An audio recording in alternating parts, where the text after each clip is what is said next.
صدای انجیل تقدیم می کند. درود بر شنوندگان ارجمند.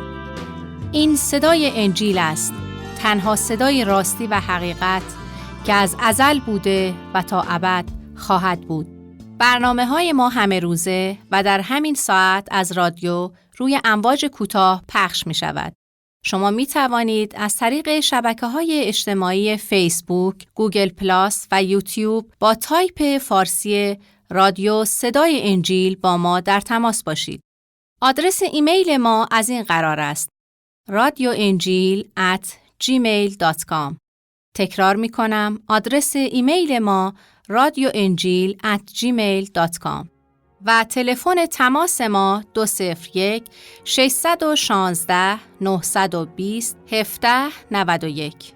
تکرار می کنم، 201 616 920 1791.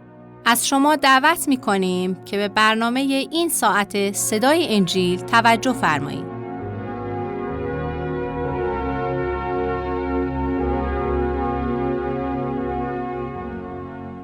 خداوندا، تو را شکر و سپاس می کنیم که هر روز با طلوع خورشید رحمت و فیض تو نیز همراه ما هست و ما را از محبت و کرم و لطف خود بی بهره نمیگذاری. تو را شکر می کنیم که به ما سلامتی عنایت فرمودی و غذای روزانه را به ما می دهی و مهمتر و بالاتر از هر چیزی خدا، تو را شکر می کنیم به خاطر وجود پرمحبتت که با ماست. تو با ما سخن گفتی و توسط کلامت راه راستی را به ما نشان دادی تا به حضور تو بیاییم و در ملکوت سماویت شریک شویم. پس ای یارب مهربان، تمنا این که ما را یاری بده تا کلام حیات بخش تو را با دقت و تأمل مطالعه کرده و مطالبان را بفهمیم و آن را درک کنیم. به ما بینش روحانی عنایت فرما تا با دید معنوی قادر به طریق تو شویم و طریق تو را دریابیم. و وجود ما را ای خدای مهربان از نگرانی های زندگی و پریشانی های خاطر آزاد کن تا در آرامش حضورت را درک کنیم و از حضور تو مستفیض شویم. این دعا را به نام نامی آن کس که مظهر قدرت و اقتدار توست و نجات دهنده بشریت است، یعنی عیسی مسیح زنده می طلبیم. آمین.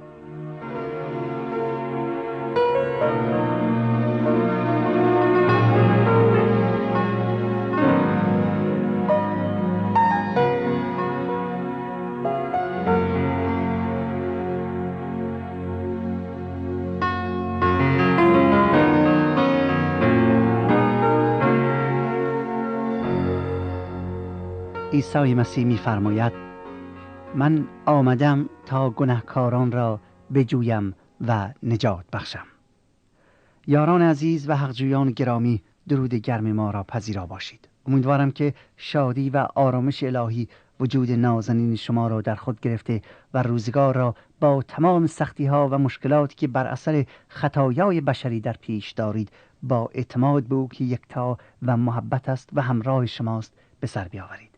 من برادر شما و غلام نالایق عیسی مسیح، کشیش سید رضا مسعودی، این افتخار رو دارم که زندگی و تعلیمات منجی بشریت و مظهر خدای مطلق را براتون بخونم و شما را با حقیقت الهی و راه راستی آگاه سازم، تا شما که تشنه او هستید با ایمان آوردن به او چشمه آب حیات را در وجودتون جاری کنید و از فیض او بهره مند شوید.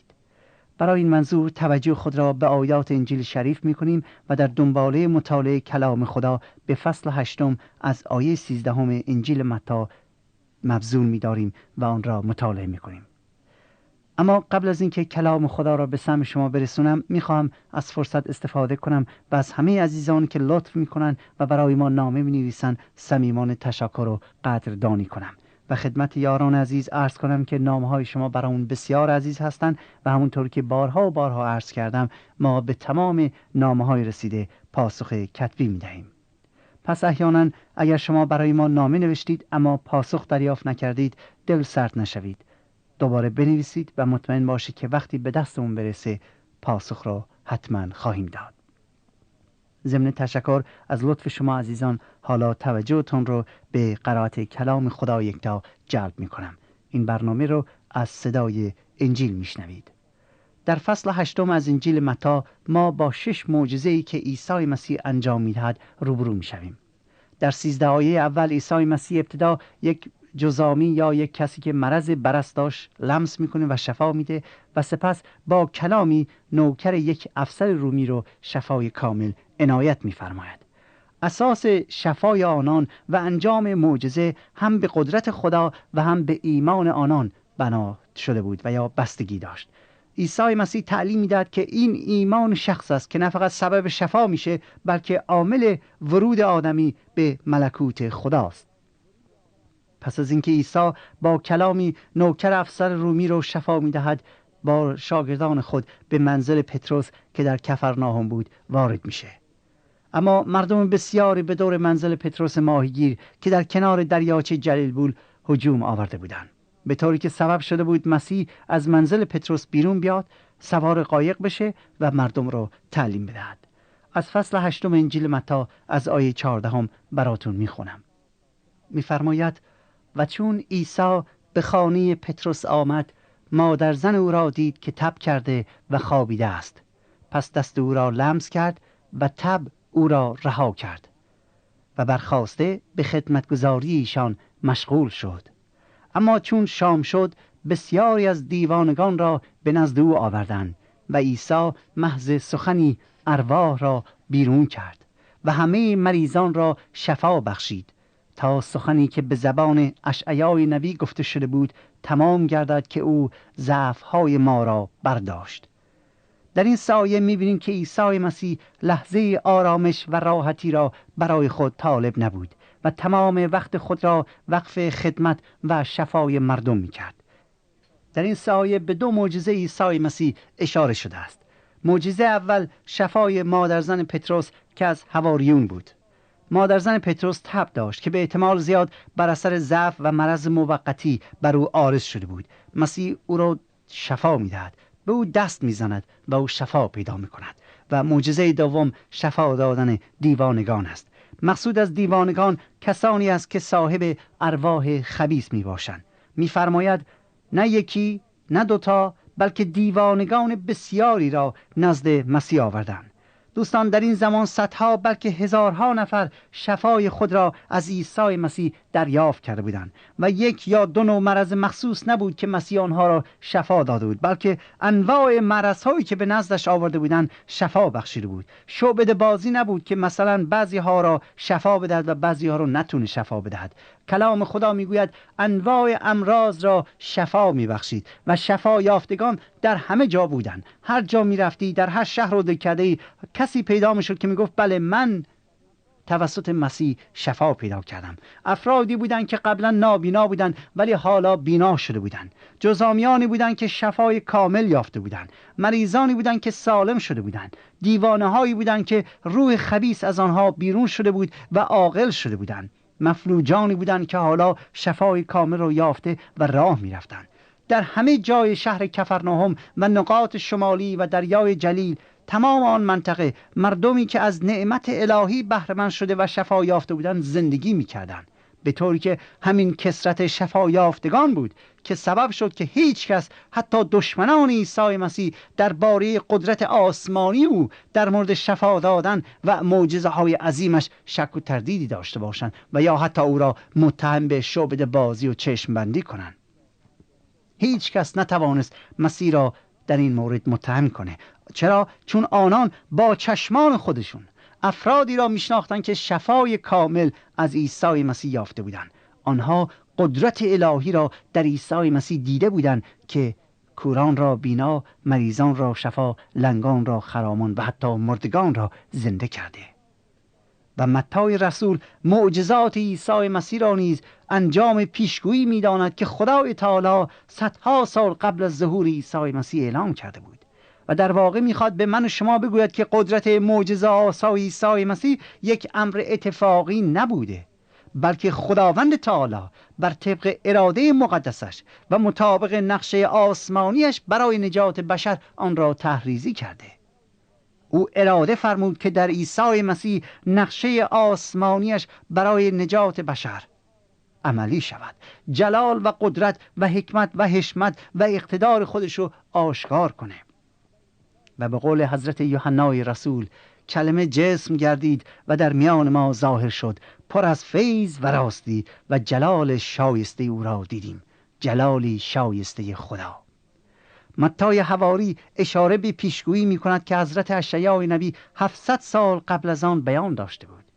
این نقل قول در فصل 53 آیه 4 و 5 آمده است که میگوید لکن او دردهای ما را بر خود گرفت و دردهای ما را بر خویش حمل نمود و ما او را از جانب خدا زحمت کشیده و مضروب و مبتلا گمان بردیم و حال آنکه به سبب تقصیرهای ما مجروح و به سبب گناهان ما کوفته گردید و تأدیب سلامتی ما بر وی آمد و از زخمهای او ما شفا یافتیم. جمیع ما مثل گوسفندان گمراه شده بودیم و هر یکی از ما به راه خود رفته و خداوند جمیع گناهان ما را بر وی نهاد. که البته این آیات سخن از کفاره گناهان بشر به وسیله عیسی مسیح است که خدا او را به این جهان میفرستد تا ما را که گمراه و آواره و سرگردان بودیم بیابد و نجات بدهد. که البته در فصل‌های بعد در این مورد آیات را با دقت مطالعه خواهیم کرد و خواهیم دید که چگونه تمام پیشگویی‌های تورات در عیسی مسیح عملی میشه. اما از آیه 19 ملاحظه میکنیم که وقتی عیسی مسیح جماعت زیادی را دورش میبینه تصمیم میگیره به آن طرف دریا بره، ولی در این اثنا کاتبی نزد مسیح میآید و به او سخنی میگوید.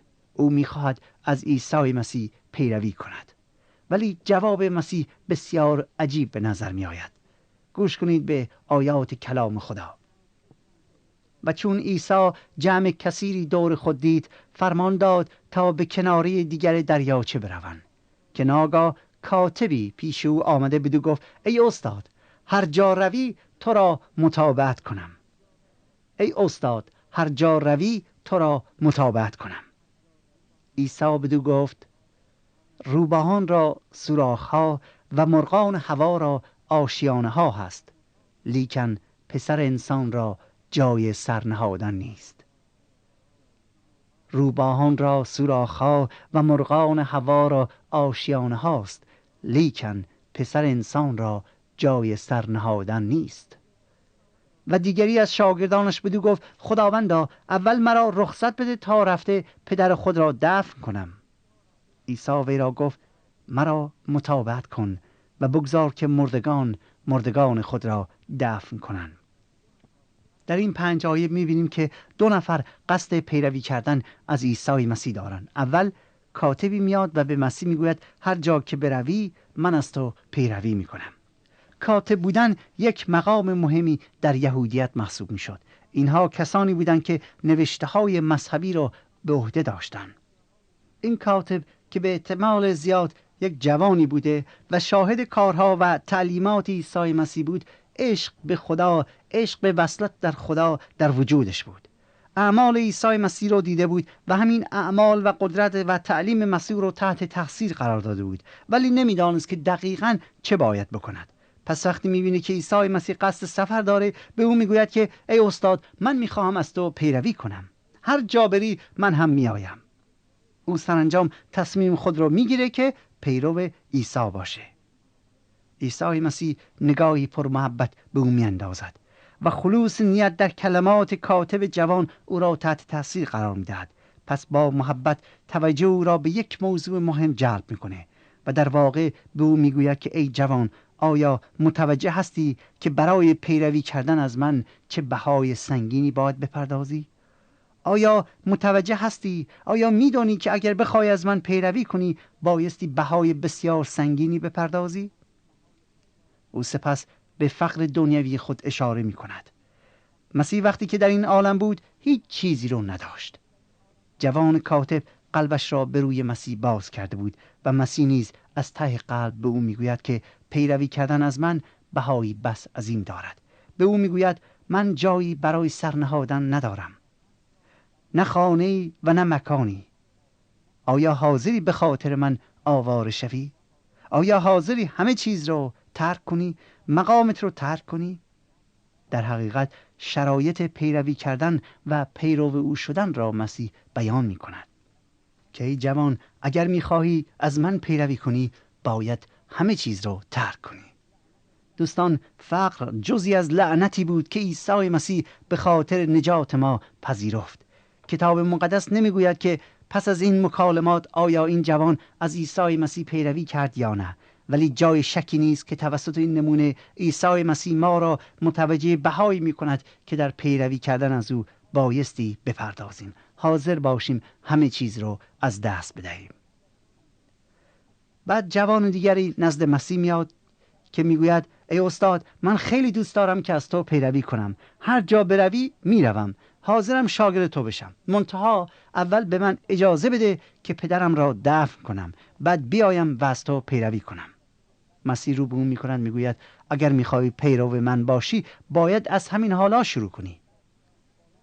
شاید برای بعضیا معنی این جمله آشکار نباشه که وقتی این جوان به مسیح میگوید به من اجازه بده تا اول پدرم را دفن کنم، مسیح اجازه نمیدهد. دوستان، مقصودش این نیست که بره پدرش را که مرده است خاک کند و بعد بیاید. خیر، این کلمات و یا این اصطلاحاتی که به کار رفته در میان اعراب و اسرائیل آن زمان بسیار شهرت داشته و هنوز هم حتی در دهکده‌های دور افتاده به کار برده می شود. مقصود از این که اجازه بده برم پدرم رو دفن کنم اینه که اجازه بده من به منزل برم و با پدرم که پیر است زندگی کنم و تا فوت پدرم با او باشم. چرا؟ چون نسبت به او مسئولیت دارم. بعد وقتی که پدرم مرد آن وقت می آیم و از تو پیروی می کنم. به عبارت دیگر ای مسیح، من حاضرم از تو پیروی کنم، ولی اول فرصت به من بده که دستم آزاد بشه، زندگی از بند و قیدهای زندگی آزاد بشم، بعد بیام از تو پیروی کنم.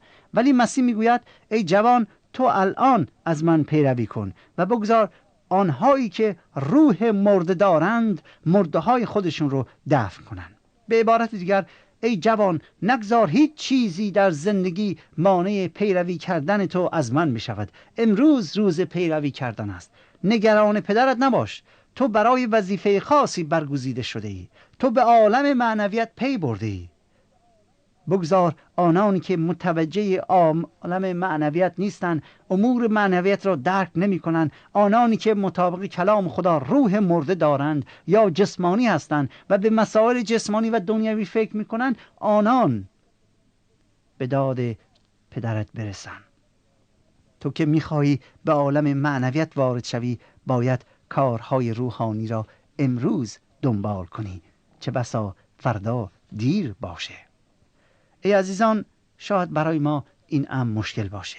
خیلی از ما در زندگی روحانی خود به خاطر کارهای دنیوی خللی وارد کردیم و در انجام اوامر الهی کوتاه ورزیدیم. دوستان عزیز، مطلب مهم اینه که عیسی مسیح میخواد به ما بگوید آن چیزی که مهمه رو اول قرار بدهید. اول ملکوت خدا را بطلبید، اول اراده خدا را طالب باشید که بعد همه چیزها خداوند براتون آماده میکنه. آنچه که خداوند امروز از من و شما انتظار دارد باید آنو امروز انجام بدیم و به فردا موکول نکنیم. بدبختانه در زندگی اجتماعی ما چیزهای مذهبی رو، چیزهای معنوی رو در درجه دوم قرار میدهیم. اولویت روحانی رو از دست دادیم. میگوییم اول من باید لازمه که خونم رو درست کنم، زندگیمو درست کنم و بعد به خدمت کردن میپردازم. اول من پول میخوام خونه درست کنم، پول میخوام ماشین بخرم، پول میخوام تفریح برم و بعد هرچی اضافه داشتم در راه خدا خواهم داد. دوستان عزیز، این راه و روش زندگی که خداوند از ما انتظار دارد نیست. نباید هیچ چیزی در پیروی کردن ما از خدا خللی و یا تأخیری به وجود بیاورد. امروز روز پیروی است. امروز روز خدمت است. امروز روز تسلیم شدن به خداوند است. امروز روزیه که ما بایستی برنامه زندگیمون رو درست کنیم که در زندگی اولویت چه چیزهایی داره. آیا میخوایم اول خدا را پیروی کنیم، مطیع کلام خدا باشیم و بهای سنگین آن را بپردازیم، و یا میخوایم در این دنیا لذت ببریم و بعد اگر فرصت بود به قول معروف رو به خدا بیاوریم؟ کلام خداوند به ما میگوید امروز روز نجات است. مسیح با آن جوان میگوید امروز الان تو باید از من پیروی کنی اگر میخواهی شاگرد من باشی. راستی دوستان عزیز، شما چه؟ در زندگیتون چه چیزی اولویت دارد؟ آیا پیروی از کلام خدا، یافتن حقیقت، تحقیق کردن در امور مذاهب دیگه، یافتن اراده خدا برای زندگیتون، نقشه خدا برای شما، و یا اینکه دنبال زندگی دنیوی هستید و از حقیقت و از اصل زندگی دارید به دور میشوید؟ خدا کند که شما متوجه هدف مسیح از بیان این جملات باشید که میگوید امروز از من پیروی کن. بگذار مردگان خود را دفن کنند. بگذار کسانی که در عالم جسم هستند پی زندگیشون برن. تو طریق خودتو درست کن. تو امروز به عالم معنویت وارد شو. اول خودتو اصلاح کن. سپس از آیه 24 ما با یکی دیگر از معجزات عیسی مسیح روبرو میشویم که دال بر قدرت و اقتدار او می باشد. ای عزیزان، قدرتی که عیسی مسیح داشت هیچ کسی دیگری نداشت. او هم قدرت بر عالم اموات داشت، هم قدرت بر عالم امراض داشت، هم قدرت بر عالم طبیعت. در آنچه که آیات بعدی آمده است نشان می‌دهد که مسیح قادر بود با کلامی بر عالم طبیعت فرمان براند و این جز قدرت خدا، جز نفوذ مسحر قادر مطلق در مسیح هیچ راه دیگری وجود نداشت که به حقیقت برسد. گوش کنید به آیات مقدسه. میگوید چون به کشتی سوار شد شاگردانش از عقب او آمدند. ناگاه اضطراب عظیمی در دریا به وجود آمد، به حدی که امواج کشتی را فرو می گرفت و عیسی در خواب بود. پس شاگردانش پیش عیسی آمده او را بیدار کرده گفتند خداوندا ما را دریاب، داریم هلاک می شویم. عیسی به دیشان گفت ای کم ایمانان چرا ترسان هستید؟ آنگاه برخاسته بادها و دریا را نهیب کرد که آرامی کامل پدید آمد. اما آن اشخاص تعجب نموده گفتند این چگونه مردی است که بادها و دریا نیز از او اطاعت می‌کنند. معجزه‌ای که عیسی مسیح در اینجا می‌کند دوستان، همونطور که عرض کردم، قدرت خدا را بر طبیعت آشکار می‌کنه. او قدرت الهی را بر عالم ارواح با بیرون کردن ارواح خبیث ثابت کرد. او با شفا دادن مریضان قدرتش را بر عالم امراض آشکار نمود و حالا بر عالم طبیعت. وقتی عیسی مسیح از کفرناهم به سوی آن طرف دریای جلیل میره، از فرط خستگی به خواب عمیقی فرو میره. او ساعتها از وقتش رو صرف شفا دادن مریضان و تعلیم دادن مردم گرسنه به کلام خدا کرده بود. خستگی جسمانی او آنچنان بود که دریای طوفانی نیز نتوانست او را از خواب باز دارد. شاگردانش احساس خطر میکنن، بیمان داشتن که هر لحظه با کشتیش غرق بشن. پس عیسی را از خواب بیدار میکنن و میگوین خداوندا به فریاد ما برس، ما داریم غرق میشیم. عیسی مسیح رو به آنان کرده و میگوید ای کم ایمانها چرا اینقدر میترسید؟ و بعد بلند شده و به باد و طوفان فرمان میدهد تا آرام گیرن و آرامش کامل برقرار میشه. شاگردان وقتی که این رو میبینن ترس و وحشت بر آنان غلبه میکنه و از حیرت خشکشون میزنه. به هم دیگه میگن که این چجور آدمیه که حتی باد و دریا هم به حرفش گوش میدن. ای عزیزان، عیسی مسیح با سایر انبیا و پیامبران و پادشاهان و فرمانروایان عالم فرق داشت. اتفاقا هیچ کسی در این عالم را نمیتوان با او برابر و یا حتی مقایسه کرد. چرا؟ چون او مظهر خدای تعالی است. او کلمه مکاشفی خداوند است و منعکس کننده قدرت و عظمت و سیرت خدا یکتا در این عالم است. آنچه او میکرد گواه شخصیت آسمانیش بود. کتاب مقدس میگه که خدا در عیسی مسیح با بشر بود و با بشر سخن گفت و دوستان عزیز اعمالش گواه این واقعیت محضه. حالا موضوع این است که شما مسیح را به چه چشمی میبینید؟ آیا او را همانند دیگر پیامبران میدانید؟ آیا فقط او را یک شخصیت بزرگ تاریخی میشناسید و یا او را فقط جزو پیامبران اولوالعزم میدانید؟ اگر این طور است بایستی بگویم که ای برادر من، ای خواهر عزیز من، هنوز عیسی مسیح را نمیشناسید. هنوز به مکاشفه خدا در بشر پی نبرده اید. هنوز به قدرت و لطف و عظمت و فیض بی پایان خداوند پی نبرده اید. هنوز به محبت عظیم خدا، به رحمت و فیض خداوند نسبت به خودت آگاهی ندارید. در نتیجه هنوز از برکات آسمانی خدا محرومید و در قهقرای زندگی اسیر شده اید. بیای عزیز من، بیای برادر من، بیای خواهر من، بیای پدر من، بیای مادر من، بیای پسرم، بیای دخترم. بیا، نگذار که به خاطر عدم اطلاع از حقیقت خدا، از لطف و فیض خداوند عمرت محروم باشی. بیا امروز این لطف خدا را شامل حال خودت بکن. بیا امروز قدرت خدا را در زندگیت آشکارا ببین، تجربه کن. بیا عیسی مسیح را آنطور که هست بشناس. او زنده است، او میخواد شما را کمک کنه. شرطش اینه که شما بخواهید از لطف او بهره‌مند بشی. آیا میخواهید امروز از قدرت او بهره‌مند شوید؟ او شما را دعوت میکند. دعوتش را خار مشمار. من برادرتون کشیش سید رضا مسعودی تا برنامه دیگر و روز دیگر شما را به خدا یکتا میسپارم و امیدوارم که به دعوت او لبیک بگویید. خدا یارتان باد. آنچه شنیدید برنامه‌ای بود از رادیو صدای انجیل. خوشحال می‌شویم که با ما مکاتبه کنید و از نشریات و ادبیات ما استفاده نمایید و از طریق شبکه‌های اجتماعی فیسبوک، گوگل پلاس و یوتیوب با تایپ فارسی رادیو صدای انجیل همراه ما باشید. همچنین از طریق تلفن و ایمیل نیز می‌توانید با ما تماس بگیرید. آدرس ایمیل ما از این قرار است: radioenjil@gmail.com. تکرار می کنم، ایمیل ما radioenjil@gmail.com و تلفن ما 201 616 920 1791. تکرار می کنم، 201 616 920 1791. تا برنامه دیگر و روز دیگر، خدای یکتا و مسیح زنده با شما باشد. ماراناتا، یعنی خداوند به زودی برمیگردد.